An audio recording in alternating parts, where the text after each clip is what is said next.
we are going to be taking a look at, let's go F11, there we go, we will take a look at specifically the Premier League team of the season, personally, that I think should get it. We're sort of like, what, 2/3, 3/4 of the way through the season now, and so I do believe this is, I don't know whether this is going to be more of a prediction video or really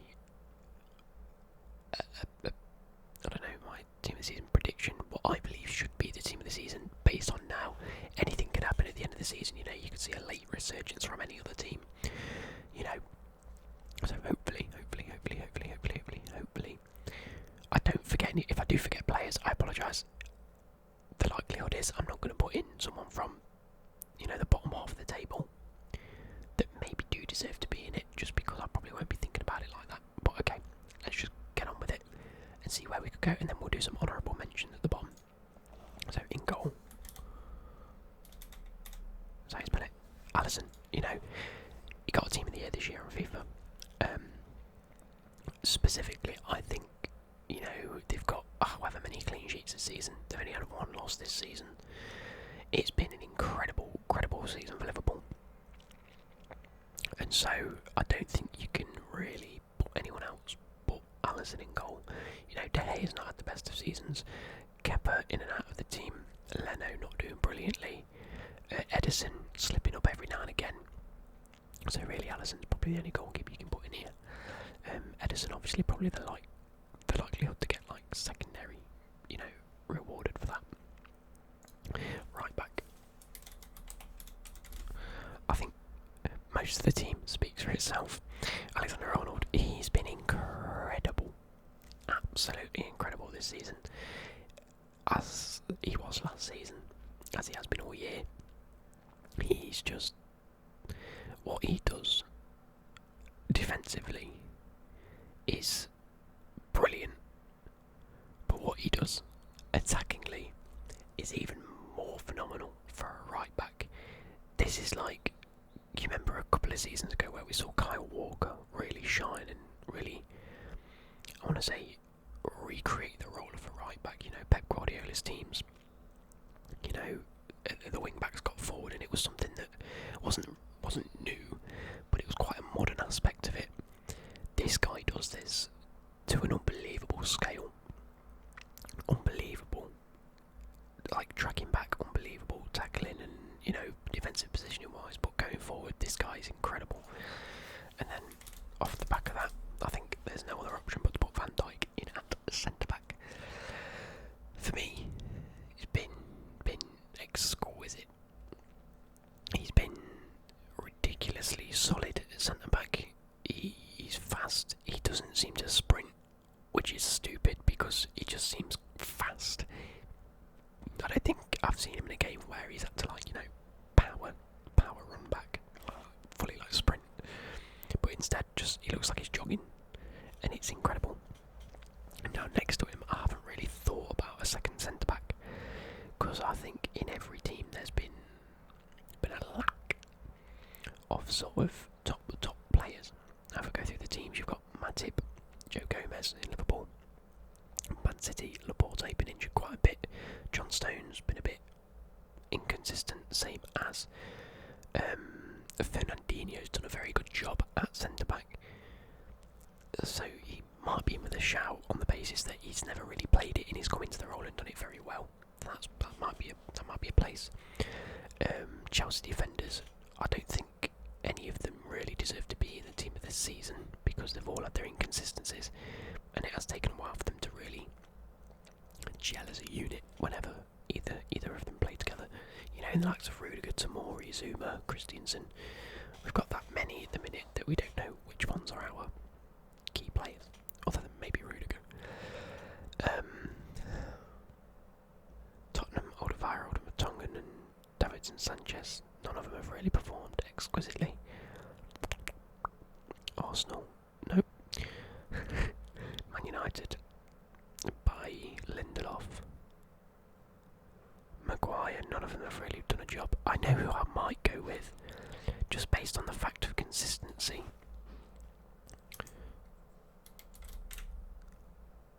Soyuncu. I hope that's how you pronounce it. Soyuncu. Kakla Soyuncu. I think that's his name. After Leicester lost Maguire, we expected there to be a bit of a hole in them in the defence. Up steps this guy. You know, obviously Brendan Rodgers knew his ability and expected a level of him, but he's surpassed. I think he should get a team of the season most consistent anyway. He's surpassed quite a lot of expectations, in my eyes anyway. He's been incredible. What a start to the season Leicester had. You know, as the season dwindles on and we get further and further towards the end. Subscription. Someone has just subscribed to the channel. Thank you ever so much. That shut me up. But yeah, like I was saying, as it gets towards the end of the season, you know, quite a lot of the teams have been a bit more inconsistent than you'd expect them to be anyway. However, I do genuinely think this has been one of the better centre-backs of the season. Let me know down below. When you leave a comment, don't say, this is wrong, I can't believe you forgot this, but I forget people. People forget people. I'm not good with names or faces, so I forget. But just let you know and say, look, these could have been other shouts, and I'll probably agree with you. I may disagree. Left back, it has to be Robertson. Incredible season. I think it's safe to say that the Liverpool defence is on fire. It's incredible. Again, similar to Alexander-Arnold, I think both of these play there. It's hard when you have a team and you want a player to play in a specific role, but they're so used to like playing something different. I'll use Fernandinho as an example. You know, he is a centre defensive midfielder, but he's come in and done a really good job at centre back. But it's not his usual role. I think Robertson's the complete opposite of that. I think between him and Alexander-Arnold, they know their role so well that they can execute it absolutely perfectly into like the best precision you can imagine. Therefore, he's got to go in as your left back. The three centre mids, I think, are the hardest spots to choose. There's one player I want to put in here that I never thought I'd be putting in. Is Jordan Henderson. I think credit where credit's due. I said a few months back, might be a year ago, that I didn't quite rate Henderson. You know, I didn't quite see what he brought to Liverpool. I thought that they had one of the best attacks and they had one of the best defences, and I think I said at one point that the whole plan of Liverpool is that they sort of bypass their midfield. Hence why I wouldn't rate Keita, Fabinho, Henderson,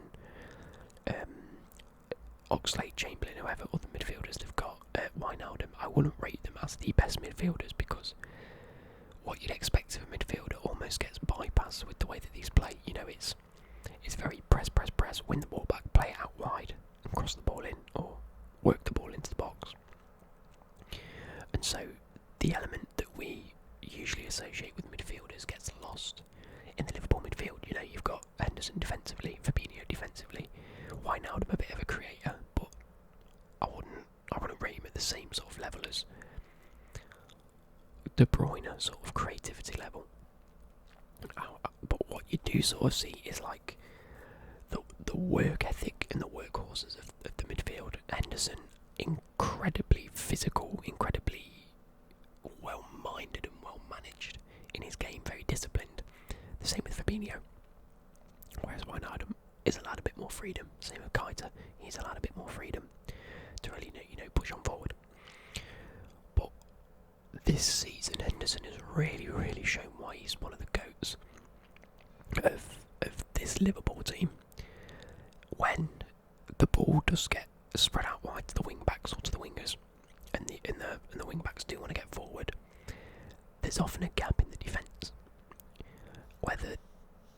And when you see like the likes of Fabinho and Henderson, they just sort of sit back in the middle, allowing the centre defenders to go a bit wider, and then Henderson drops back into this gap in the middle. I think is what you see quite often, and that for me, I didn't realise how important that was.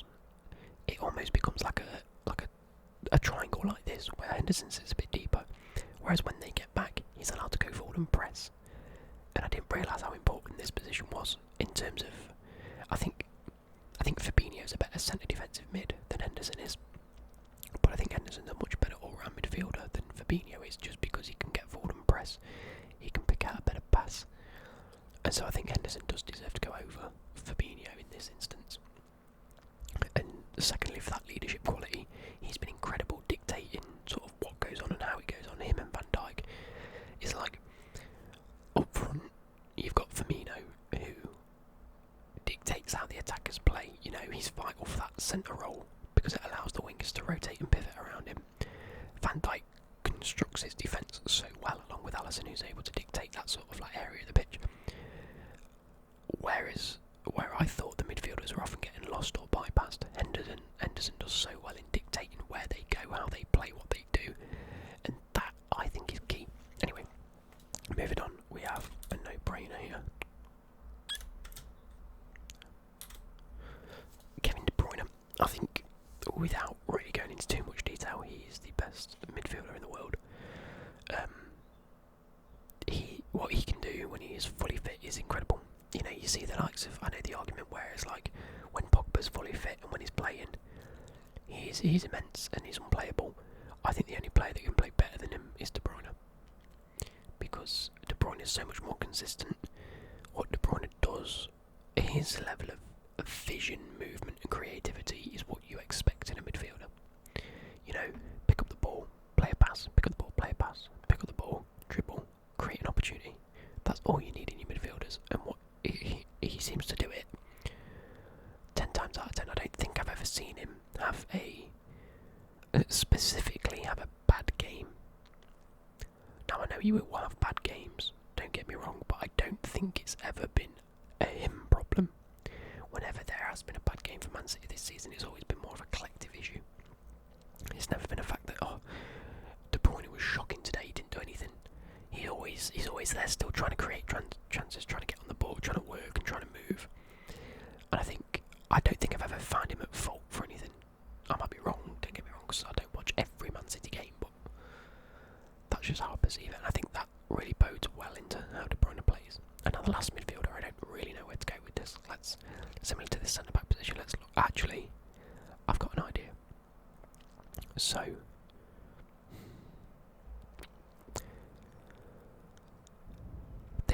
I've got two players on my mind. Let's go through the team. So Liverpool, I don't think their midfielders are ever top quality other than Henderson this season, like I said. Man City, we've got De Bruyne. You could add Bernardo Silva in here, but I think he's played a lot of games at right wing, so I think it's a bit unfair.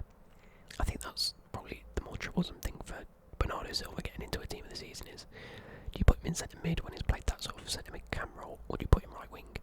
He interlinks between them two positions far too often to be considered either of them positions, you know what I mean? Leicester, the one person I do want to mention is probably James Maddison. He's done really, really, really well. But has he been better than every other midfielder in the league? I'm not entirely sure. Chelsea was going to be the only other player that I wanted to mention was Kovacic. Now, it might come across a little bit biased, but a lot of you, whether you're Chelsea fans or not, may agree with some of the points I want to make, which is why I'm debating the fact of putting him in. I'm not definitely putting him in yet. When we signed him, I was a bit like, okay, it was a bit of a panic buy. We didn't buy anyone, we had a transfer ban. This season, I will come out and say that he's looked one of our best players. He's in a season where we've been where we've had a lot of inconsistencies. He's been the one factor that remains consistent. Even when we lost to Bayern 4-0, he looked like he was ready for that game, and he was the only player on the pitch that I didn't have a problem with. His work ethic, his driving forward was incredible. But does that warrant him being in the best of the team of the season? I'm not entirely sure. Arsenal midfielders, no point even looking at that. Tottenham midfielders, Ndombele, Lo Celso's been very good.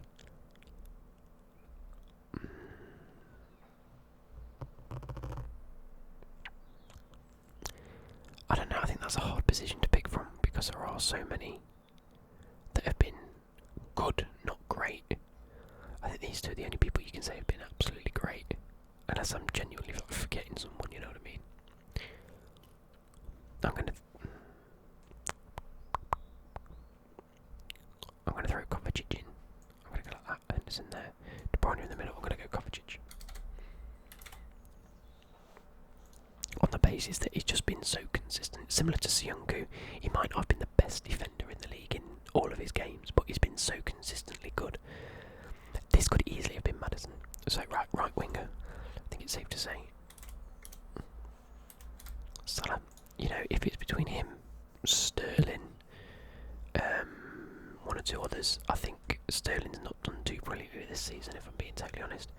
Salah hasn't done that great, but is still putting an absolute shift and to put Liverpool where they are and to win games. He's still done incredible, so he deserves it. On the left, we've got to go with Sadio Mane, haven't we?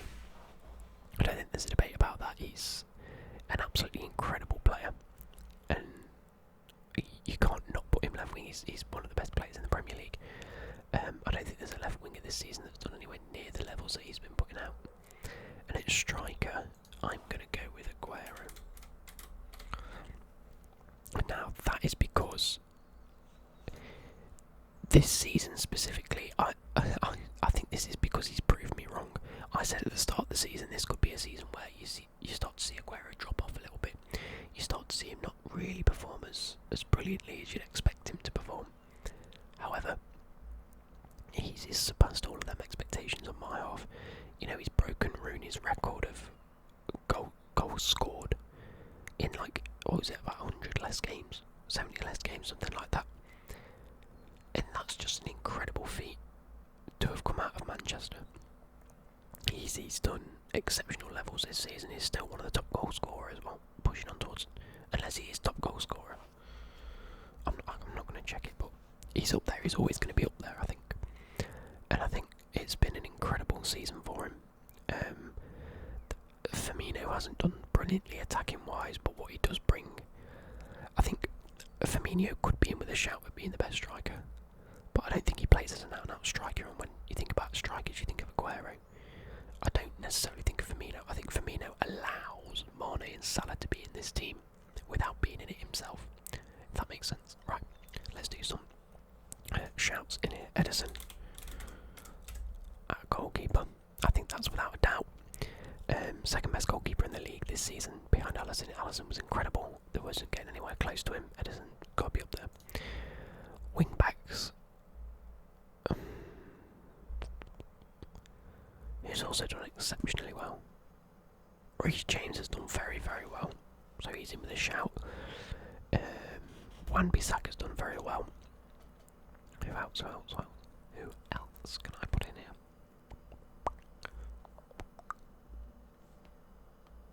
Left back wise, I don't think there's been many left backs that have been class. Now I'm going to put Wan-Bissaka. Centre back wise, who can we go with here? Van Dijk, Sionku. I'm going to go with Matip. I think he's been the most paired up with Van Dijk. I think Joe Gomez has played left games because sometimes Joe Gomez plays right back as well.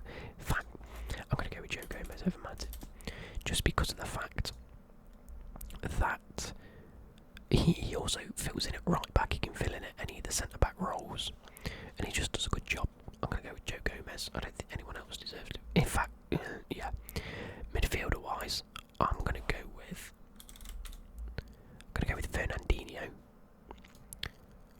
on the basis that he's done such a good job. He is a great midfielder anyway, but he's done such a good job at centre back that he's deserved of that spot, whether it's classed as a centre mid or a CDM or a centre back. He's just been so consistently good for Man City this season. When they've needed him, he can play any of the positions. It's just been class. Another midfielder I can throw in. I don't want to put Bruno Fernandes in, although he's had a very, very good start to this second half of the season. He hasn't been here all season, so I don't think he's in a shout for team of the season this year. Maybe at the middle of next season, he could be given a team of the year if he continues to be incredible. Then possibly. I think next season he'll probably get a team of the season if he continues his form. But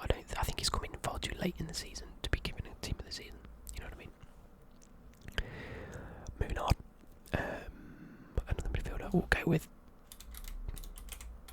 Bernardo Silva. Okay, maybe we won't. We'll go with the moment Silva. Like I said, that's put him as a right winger. His usual card is. Where's Bernardo Silva? Come on.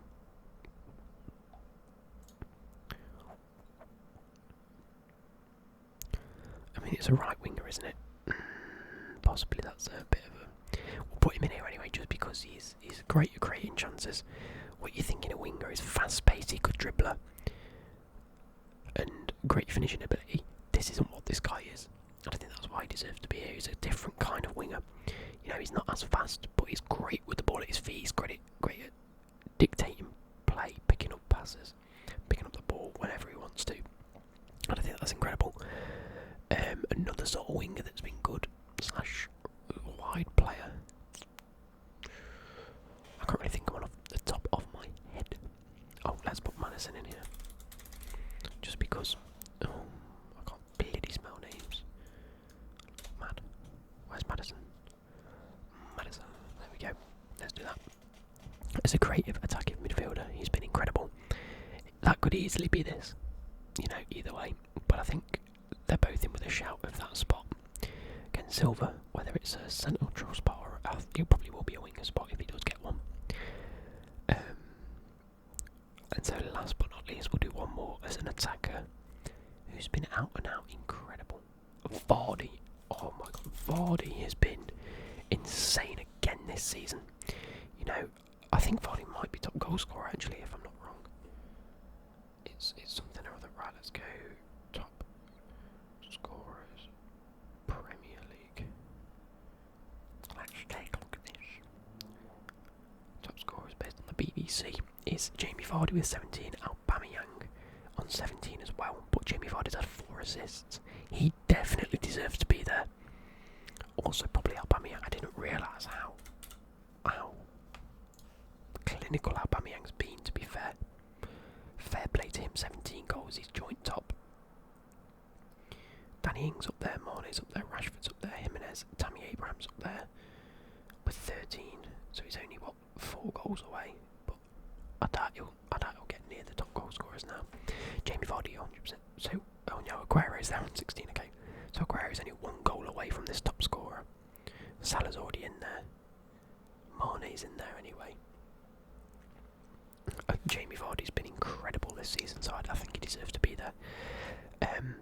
Yeah, I'm going to leave it at that. Please let me know if you think I've missed any couple of players. Don't hate me for it, obviously, but just, let me know. Just say, oh, by the way, Luke, you could have probably missed this, and this. But anyway, hope